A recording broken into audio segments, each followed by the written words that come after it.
Once upon a time, nestled beside the gushing waters of the Hudson River, there was a little village so quiet and dreamy that it seemed like time itself stood still. They called it Sleepy Hollow, a place where the air was thick with history and the wind carried secrets of the past. It was a picturesque village, painted in hues of autumn, adorned with colonial houses, weathered barns and trees that reached for the sky like gnarled fingers. The village was enveloped in an atmosphere of tranquility, broken only by the gentle murmur of the river and the laughter of children playing in the streets. But beneath this tranquil surface, a different story unfolded. For Sleepy Hollow was steeped in ghost stories, tales of restless spirits and legends that sent shivers down the spine. Among these, the most terrifying was the legend of the Headless Horseman, a ghastly apparition said to roam the countryside seeking his severed head.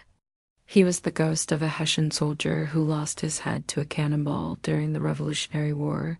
Each night, they say he rides forth astride a massive black horse, the jingling of his bridle echoing across the quiet fields. His lantern-like pumpkin-illuminated face bearing an eternal expression of anguish. The locals believed he was doomed to ride until he found his lost head or until sunrise, at which point he would vanish into the mist, only to return again the following night. Despite these spine-chilling tales, life in Sleepy Hollow went on much like any other village. The people lived their lives, raising their families and tending to their businesses, though they always did so with an ear open for the distant jingling of the horseman's bridle. Then one autumn evening, something new arrived in Sleepy Hollow, a young man named Ichabod Crane. He was a teacher, tall and thin with long limbs and an even longer nose that seemed to twitch with curiosity.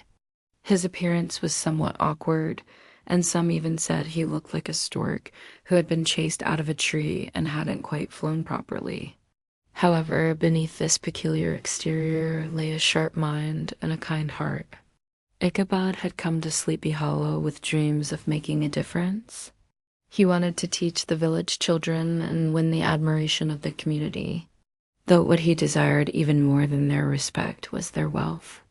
Ever since he was young, he had harbored a deep fascination with the supernatural and had filled his spare time reading books on magic, astrology, and folklore.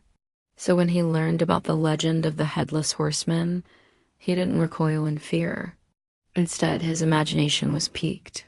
Upon settling into the village, Ichabod quickly became a familiar sight.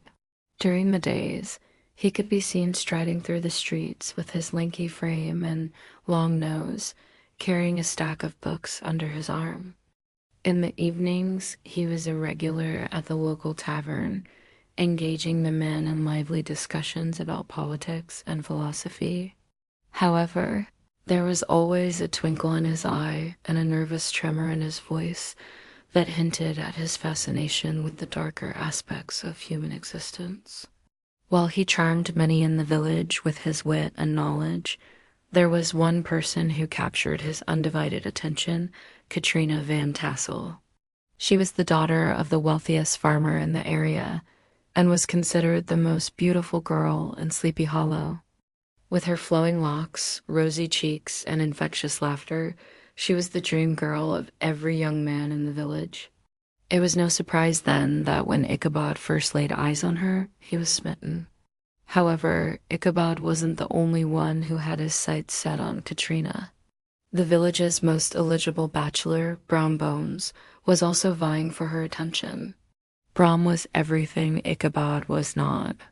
He was a strapping young man with a booming laugh and a mischievous glint in his eye. He was a local hero, having won the admiration of everyone in the village for his bravery and strength. Unlike Ichabod, who spent his free time poring over books on the occult, Brom preferred to spend his time outdoors, hunting, fishing, or riding his horse. As the two men began their pursuit of Katrina's affection, a sort of playful rivalry developed between them. Brom would often tease Ichabod about his unusual habits and odd appearance, while Ichabod would counter with witty retorts and philosophical musings. The competition for Katrina's affections grew increasingly intense, and both men were determined to win her over. Then one crisp autumn evening, Ichabod got his chance. Baltus Van Tassel, Katrina's father, was hosting a party, and Ichabod, dressed in his finest clothes, was determined to impress the girl of his dreams. From the moment he arrived at the party, Ichabod was in his element. He danced with Katrina, complimenting her beauty and charm, and he ate his fill from the bountiful feast that was laid out before them. He felt like he was on top of the world. As the evening wore on, the company began to thin, and those who remained gathered around the fireplace, sipping their cider and exchanging stories. Soon enough, Brom Bones began spinning a yarn about the Headless Horseman, the legendary ghost who is said to haunt these very streets. Ichabod, eager to impress Katrina, tried to laugh off the tale as mere superstitious nonsense. But a nervous tremor betrayed his bravado. When the story ended, a comfortable silence fell over the room. Then suddenly, Ichabod felt a tap on his shoulder. Turning around, he saw Katrina standing there, her eyes sparkling with amusement. She invited him to join her outside for a walk along the riverbank. He took her up on the offer, hoping it was a sign that she was interested in him. The two strolled along the bank in comfortable silence, the soft glow of the moon illuminating their path. When they reached a secluded spot, Ichabod finally worked up the courage to ask Katrina for her hand in marriage. To his surprise, she agreed. Overjoyed, he threw his arms around her and sealed the deal with a kiss. At that moment, the sound of distant drums echoed in the night, followed by the clatter of hooves on the pavement. Startled, Katrina and Ichabod clung to each other, their hearts racing. The sound grew louder, and soon enough, a massive black horse emerged from the darkness, its rider clad in the garb of a Hessian soldier. The horse was huge, its muscles rippling beneath its glossy coat, and the rider, though his face was obscured by the shadows of his helmet, seemed to exude an otherworldly aura. As the rider drew closer, Ichabod's blood ran cold. He recognized the man from the story Brom had told earlier, the Headless Horseman. The creature reined in his horse and turned towards them, and in the flickering lamplight, Ichabod could see the horror-stricken expression on his face. Then the rider did something that made Ichabod's blood run freezing cold.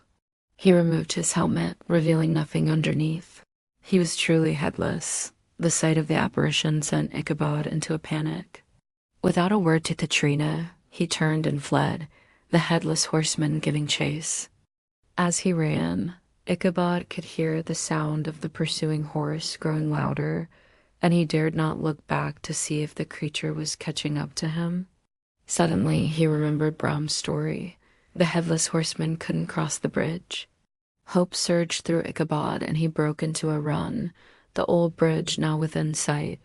With a final burst of speed, he dashed across, his heart pounding in his chest. He didn't dare look back, but he could hear the horseman stopping on the far side.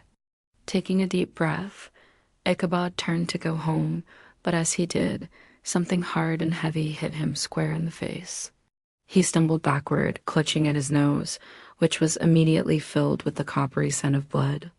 As his hand came away with blood staining his fingers crimson, Ichabod realized with a growing sense of dread that he was not alone. Standing before him, his lantern glowing ominously in the darkness, was the Headless Horseman. In his hand was a severed human head, and as he raised it, Ichabod saw that it was his own. With a terrified scream, he turned and ran, the image of his own severed head burning into his mind. From that moment on, the villagers of Sleepy Hollow never saw Ichabod Crane again. Some said he fled the village, defeated and disgraced, while others whispered that he became another victim of the Headless Horseman, forever trapped in the cycle of the ghost's vengeance. As for Katrina, she married Brom Bones, and whenever anyone spoke of Ichabod Crane, a knowing smile played on her lips.